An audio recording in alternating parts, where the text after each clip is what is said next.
Hello friends, नमस्कार। स्वागत है आप सभी का SDMM एजुकेशनल सोसाइटी पे। फ्रेंड्स, आज हम लोग यहाँ पर मूल अधिकार के बारे में बात करेंगे और कंप्लीट इन्फॉर्मेशन यहाँ पे फंडामेंटल राइट्स की बात करें, हम फंडामेंटल राइट्स की बात करें, FR की बात करें, कंप्लीट इन्फॉर्मेशन यहाँ पे देखेंगे। कुछ भी छूटेगा नहीं आपका। आप किसी भी परीक्षा की तैयारी करते हैं, आप प्लीज़ इसको पढ़िए अच्छे से। बहुत लंबी वीडियो नहीं होगी, मुझे उम्मीद है कि लगभग ज़्यादा से ज़्यादा 15 मिनट के अंदर मैं इसको खत्म कर लूँगा। तो आपको रिविजन करने के लिए भी बहुत आसान हो जाएगा कि अगर मान लीजिए आप बुक से नहीं पढ़ना चाहते, रिविजन करना चाहते हैं, तो आप कभी भी जब आपका मन करे बीच बीच में 10-15 दिन पे आप आराम से इसको रिवीजन कर लीजिए।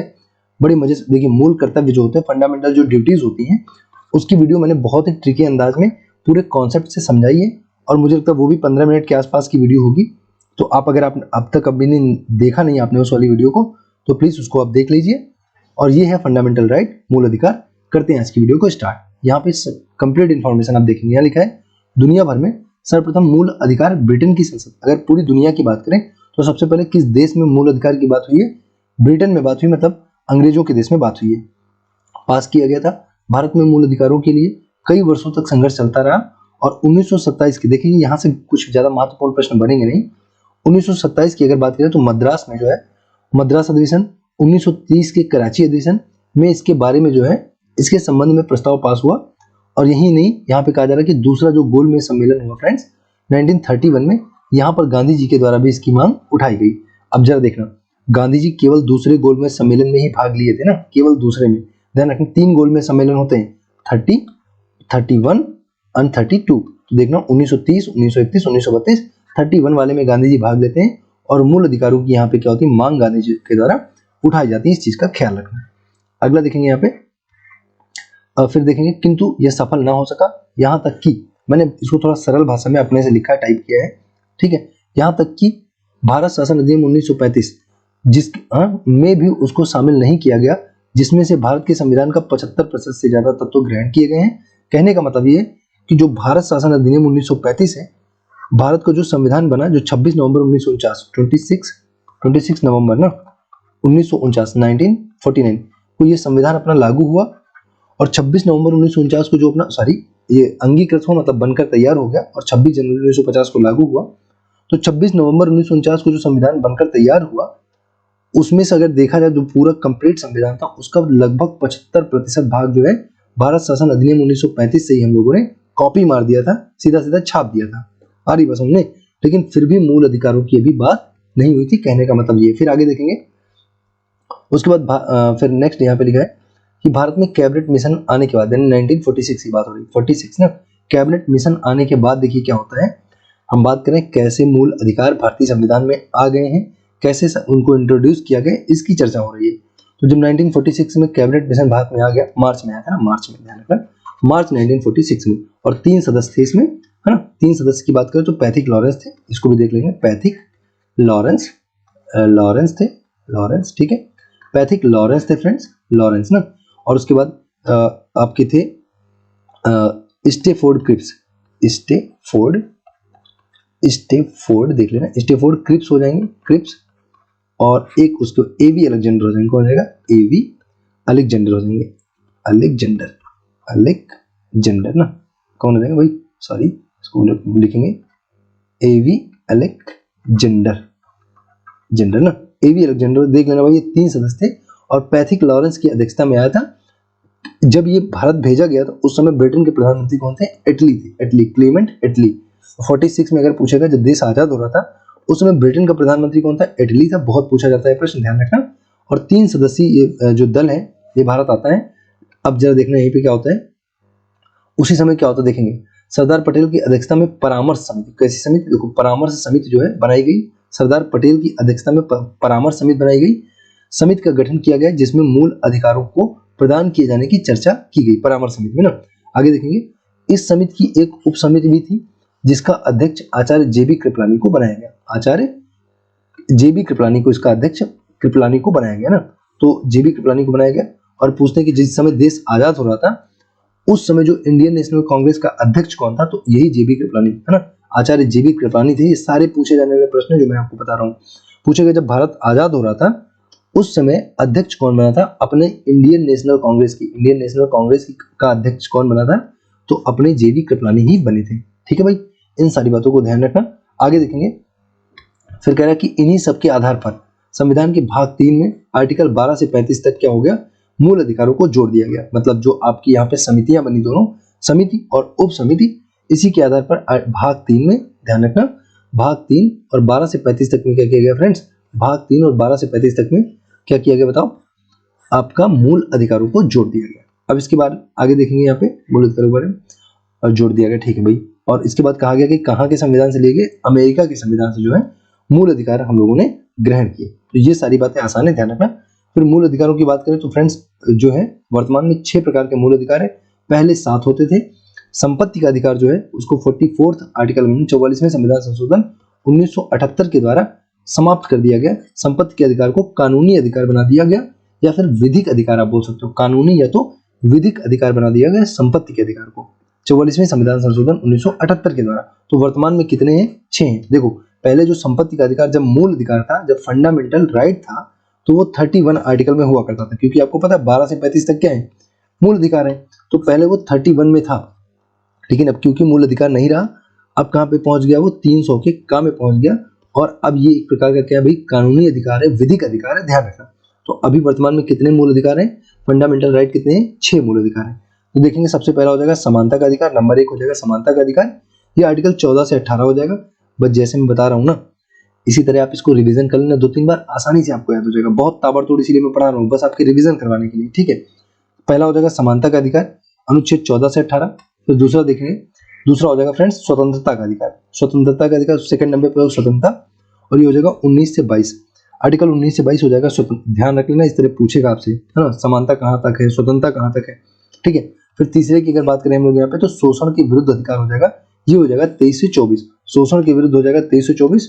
और फिर चौथे की अगर बात करें यहाँ पे, तो धार्मिक स्वतंत्रता का अधिकार हो जाएगा, और ये हो जाएगा अनुच्छेद 25 से 28 में धार्मिक स्वतंत्रता का अधिकार।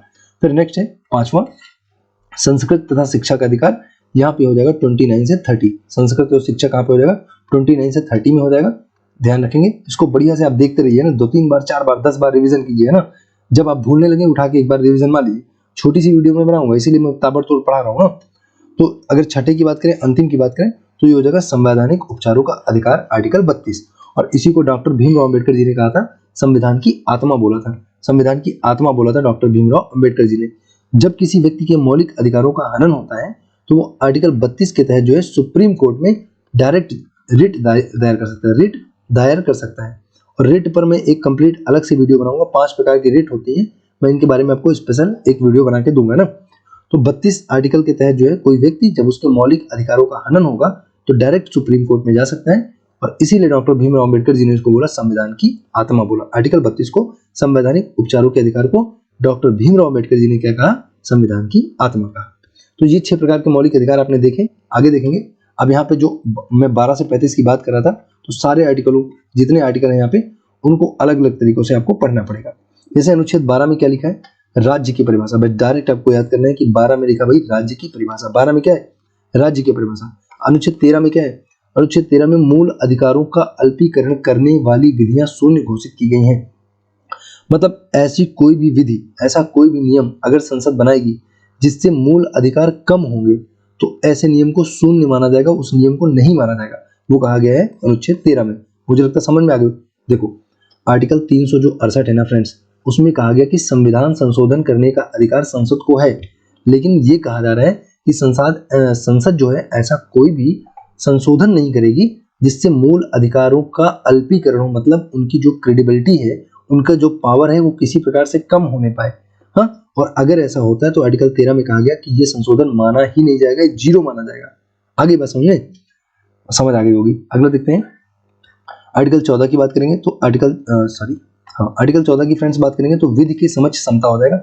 मतलब ये है कि कानून के सामने सारे गरीब अमीर सब बराबर होंगे, विधि के समझ समता हो जाएगा। हाँ, आर्टिकल 14। और अगर आर्टिकल 15 की बात करें, अनुच्छेद 15 की बात करें, तो धर्म, मूल, वंश, लिंग, जाति, जन्म स्थान किसी के आधार पर भेदभाव नहीं किया जाएगा, मतलब डिस्क्रिमिनेशन नहीं किया जाएगा। 15 में कहा गया कि भाई किसी भी आधार पर किसी भी व्यक्ति से आप भेदभाव नहीं करोगे, ये बात 15 में कही गई। ओके, तो ठीक है भाई, 15 समझ में आ गया कि किसी भी आधार पे जो है भेदभाव नहीं किया जाएगा। फिर 13 देखेंगे। अभी देखिए सारा आपको याद हो चुका। 15, 16 एक बार देख लीजिए, मैं आपका रिवीजन करवा दूंगा ना। 16 की अगर बात करें तो ये कहता है भैया लोक नियोजन में अवसर की समता। 16 कहता है लोक नियोजन में अवसर की समता। अगर डायरेक्ट आपसे पूछे बताओ आरक्षण कौन से में है, आरक्षण कौन से संविधान मतलब कौन से आर्टिकल में है, तो आप बोलना 16 में। और अगर संविधान की भाषा पूछे तो आप बोलना लोक नियोजन में अवसर की समता आर्टिकल 16। और अगर सीधा आरक्षण कहे तो भी आप कहना 16 में आरक्षण है। 17 की बात करेंगे अस्पृश्यता हो जाएगा, अनटचेबिलिटी हो जाएगी मतलब छुआछूत का उन्मूलन हो जाएगा, अस्पृश्यता हो जाएगा मतलब छुआछूत का उन्मूलन हो जाएगा आर्टिकल 17 में। 18 की बात करेंगे फ्रेंड्स तो इसमें हो जाएगा उपाधियों का अंत, मतलब भारत सरकार की मर्जी के बिना, राष्ट्रपति की परमिशन के बिना कोई भी व्यक्ति किसी भी दूसरे देश की उपाधि ग्रहण नहीं करेगा। तो 18 में उपाधियों का अंत है, रट्टा मान लो, इसमें ज्यादा कुछ सोचना नहीं है ना। 17 में अस्पृश्यता और 18 में उपाधियों का अंत, ठीक है। 19 की अगर बात करेंगे आर्टिकल 19 की तो यहाँ पे हो जाएगा वाक एवं अभिव्यक्ति की स्वतंत्रता हो जाएगी। और 19 के फर्स्ट में फ्रेंड्स जो है प्रेस की स्वतंत्रता हो जाएगी, प्रेस की स्वतंत्रता। तो वाक और अभिव्यक्ति की स्वतंत्रता का मतलब है कि हमको बोलने की पूरी आज़ादी होगी, हमको पूरे देश में कहीं भी भ्रमण करने की, कहीं भी रहने की, ग्रुप बनाने की, भाषण देने की, हर प्रकार की आज़ादी होगी। तो हर प्रकार की आज़ादी की बात कहाँ पर कही गई है, आर्टिकल 19 में कहा गया है, ठीक है भाई। देख लेना 19 के जो पार्ट होते हैं 6 पार्ट होते हैं और 19 में इन सारी आज़ादी की बात कही गई है ना। 19 का फर्स्ट ध्यान रखना, प्रेस की बात कही गई है। फिर अगर 20 की हम लोग बात करें, अनुच्छेद 20 की बात करें तो सिद्ध दोष में संरक्षण होता है, आर्टिकल 20 बोलता है सिद्ध दोष में संरक्षण। आपको यही रट लेना है कि 20 में क्या है, सिद्ध दोष में संरक्षण। और अगर इसको समझाने की बात करें तो ऐसे समझ जाओ कि अगर किसी व्यक्ति के ऊपर कोई चार्ज लगा है, कोई एलिगेशन लगा है, कोई आरोप लगा है, मान लो कि एक व्यक्ति इधर ये है और दूसरा व्यक्ति ये है ना। ये छोटा व्यक्ति बेचारा दुबला पतला, इधर वाला आदमी है, ये वाला दुबला पतला है, और ये मोटा तगड़ा आदमी इसको मारा एक थप्पड़। तो अब ये आदमी एक थप्पड़ मारे चाहे इसके 10 थप्पड़ मारे, थप्पड़ मारने का केस एक ही लगेगा। तो अब ये नहीं होगा, मान लो अब इसका एक भाई था, वो इससे भी बेचारा दुबला पतला था, ये आ गया इसको बचाने के लिए, इसको बचाने के लिए। अब इस आदमी को गुस्सा लगी थी, इसको भी पीट दिया। पहले 10 थप्पड़ इसको मारा था, 15 थप्पड़ इसको भी रसीद दिया। लेकिन अब क्या होगा ना, जो थप्पड़ मारने का जो केस है वो एक ही बार इसके ऊपर लगेगा। सिद्ध दोष तो सिद्ध हो गया कि भाई इसने थप्पड़ इसको भी मारा है, लेकिन सिद्ध दोष में संरक्षण दिया जाता है कि एक ही गलती की एक से ज्यादा बार सजा नहीं मिलती है। तो अनुच्छेद 20 में कहा गया है सिद्ध दोष में संरक्षण, ये चीज समझ लेना। ओके भाई, 21 की अगर बात करें तो यहाँ पे कहा गया प्राण एवं दैहिक स्वतंत्रता का अधिकार, और इसी में विवाह का अधिकार भी ध्यान रखना। विवाह अगर पूछे कि विवाह करने का अधिकार कहाँ पे, तो आर्टिकल 21 में है।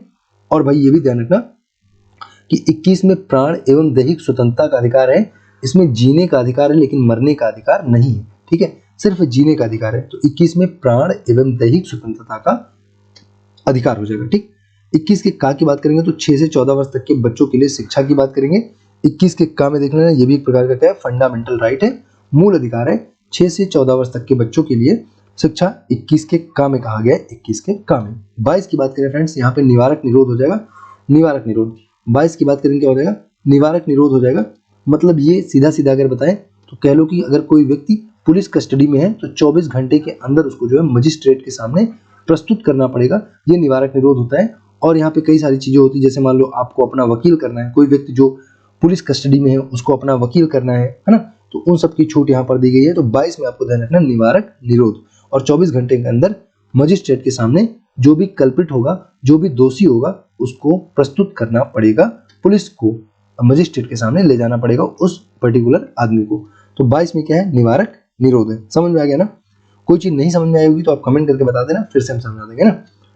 23 देखेंगे, मैं इसको बस आपके रिवीजन के पर्पज से बना रहा हूँ ताकि आप ताबड़तोड़ इसका बार बार रिवीजन करते रहें, क्योंकि ये चीजें होती हैं, भूलती हैं ना। तो मैं चाहता हूँ कि इतनी छोटी वीडियो रहे कि आप आराम से इसका दोबारा रिवीजन खुशी खुशी कर लेना।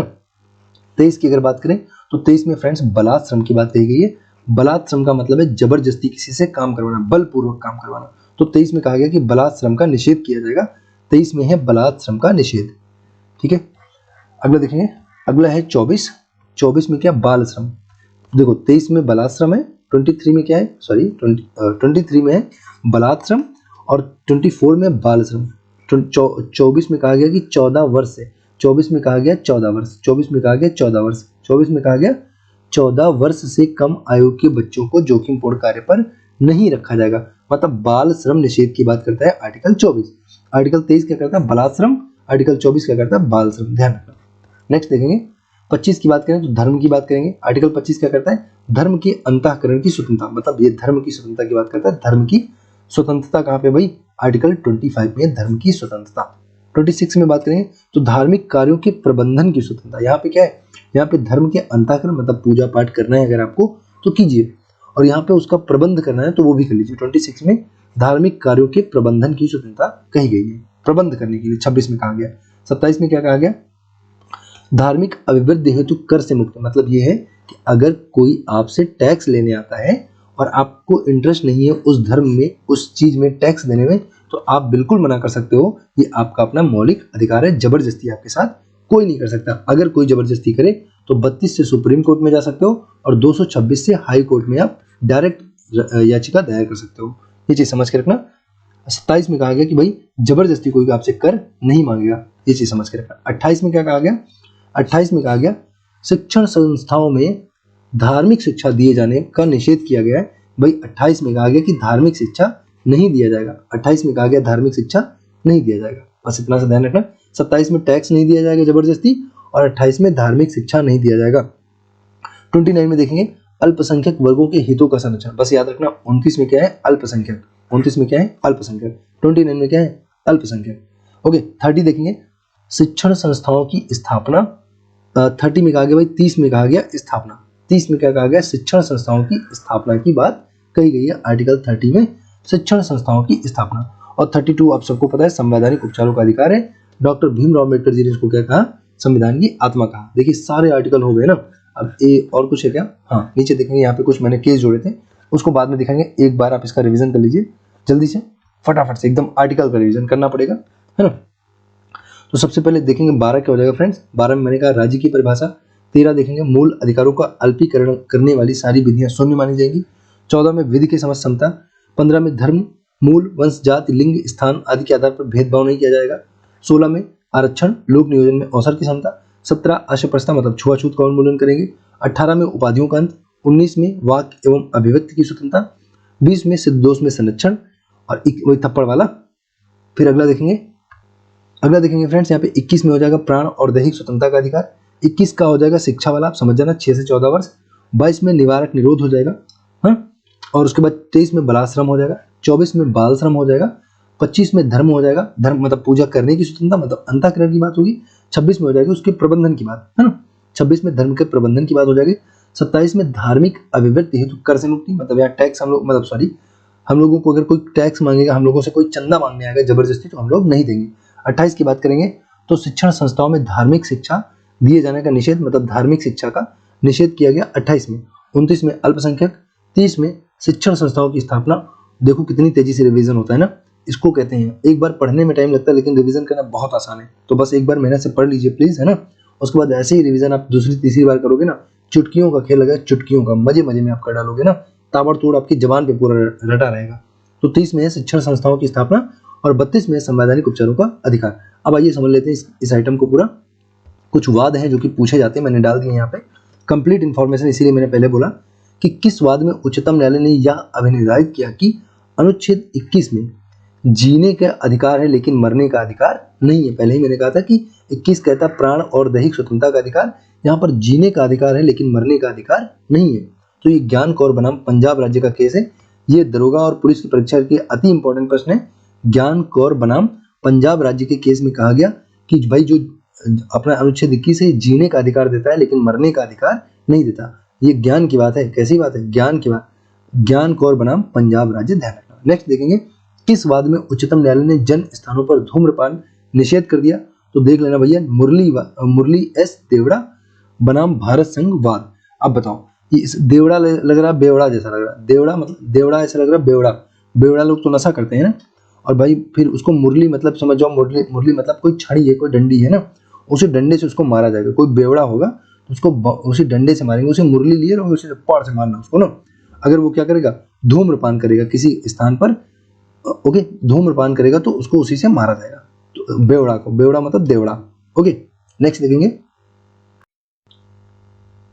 तो समझ आ गया, देवड़ा मतलब बेवड़ा, बस आप ऐसे याद रखोगे, पक्का याद रहेगा। पहला ज्ञान की बात थी, भाई मरना नहीं है, ज्ञान की बात है। और देवड़ा मतलब बेवड़ा, नशा पत्ती करेगा तो मार पीटेगी। अगला लिखा है किस वाद में उच्चतम न्यायालय द्वारा अनुच्छेद 21 में प्रयुक्त पद विधि द्वारा स्थापित प्रक्रिया की व्याख्या ठीक, न्याय संगत एवं उचित प्रक्रिया के रूप में किया गया। बहुत अच्छा क्वेश्चन है ये, देखेंगे बहुत ज्यादा इंपॉर्टेंट है, बहुत पूछा था यह प्रश्न। अगर इसकी बात करें फ्रेंड्स हम लोग, अगर इस क्वेश्चन की बात करें यहाँ पे तो 21 नंबर देखेंगे, ये वाला बहुत ज़्यादा बनने वाला प्रश्न है। तो इसको समझेंगे, किस वाद में उच्चतम न्यायालय ने 21 में प्रयुक्त पद विधि द्वारा स्थापित प्रक्रिया की व्याख्या ठीक न्यायसंगत एवं उचित प्रक्रिया के रूप में किया है।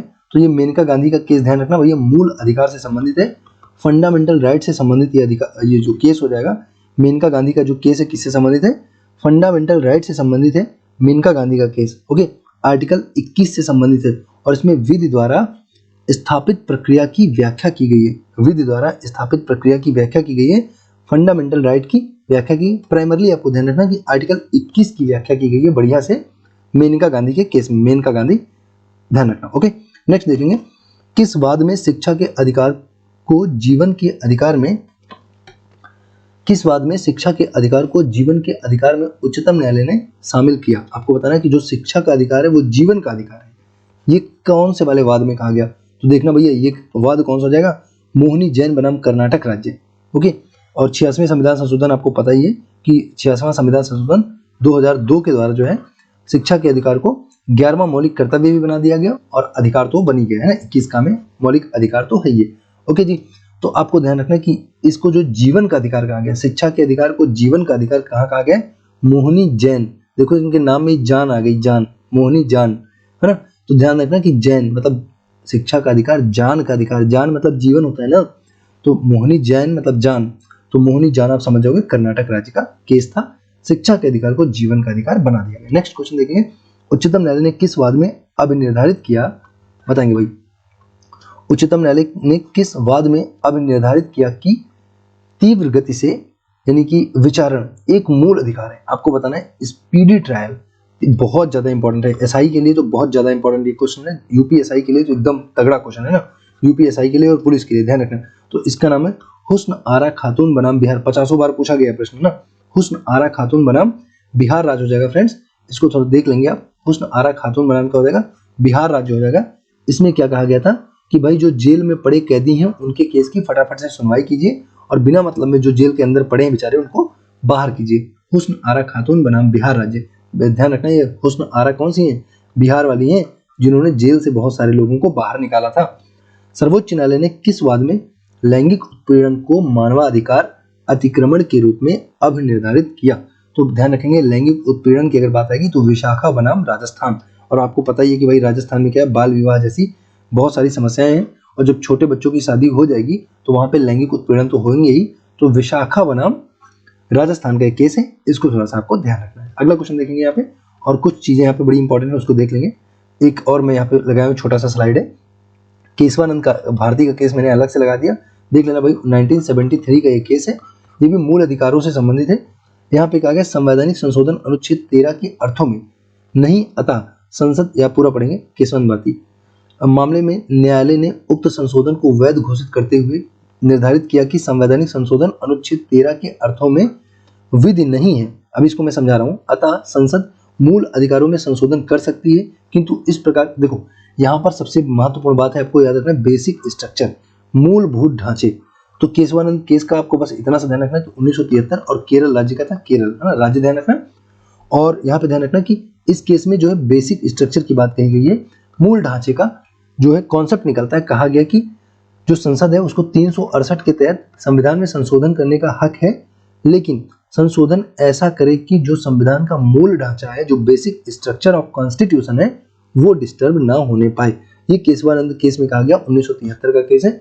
इन सारी चीजों को आप ध्यान रखना। जानते हो अभी आपको लग रहा होगा माय गॉड इतना तो पढ़ते पढ़ते मेरी तो हालत खराब हो गई, भगवान जिंदगी बर्बाद हो गई, तबाह हो गए ना, ऐसा कुछ नहीं है। आप बस एक बार ना इसको जो है अच्छे से रिवीजन करके देखिए कितनी आसानी से रिवीजन होता है। देखो पढ़ना थोड़ा मुश्किल है लेकिन रिवीजन करना बहुत आसान है।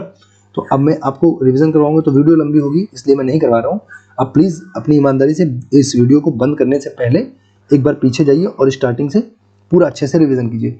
और बाकी ये जो आपके नीचे दिख रहा है यहाँ पे लिखा हुआ है, please like share and subscribe, ये तो आपकी अपनी जिम्मेदारी है, आपका अपना चैनल है, अपने भाई का चैनल है, तो प्रमोट आपको करना ही है ना। Okay, thanks for watching and God bless you.